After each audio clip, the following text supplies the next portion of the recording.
صورة أخرى من العاصمة السورية تعزز الصداقة بين الإنسان والبيئة رغم مظاهر الحرب ورائحة الموت والدمار. طلاب وموظفون اختاروا الدراجات الهوائية سبيلا للوصول إلى العمل أو الجامعة، ففي هذا الخيار رياضة بدنية وتوفير للوقت، خصوصا في ساعات الذروة وزحمة السير التي تشتهر بها بعض أحياء دمشق.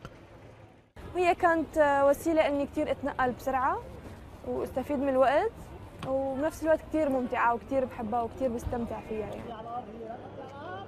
وقد خصصت مسارات للدراجات الهوائية في شوارع دمشق في الآونة الأخيرة للتشجيع على استخدام هذه الوسيلة في الانتقال وحفاظا على أمان وسلامة ركاب الدراجات.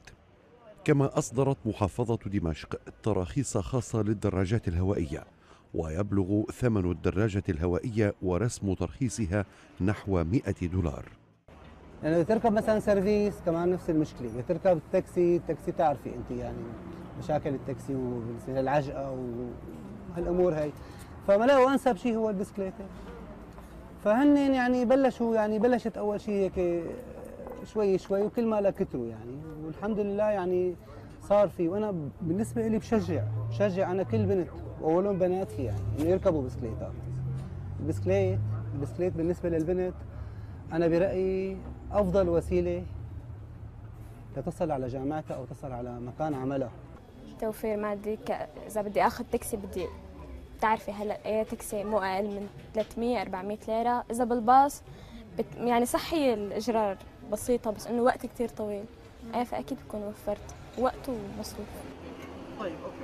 ولعل هذه الظاهرة تعكس أيضا مدى الاضطراب المستمر في مظاهر الحياة الاجتماعية والوضع الاقتصادي في سوريا، حتى في المناطق الآمنة نسبيا.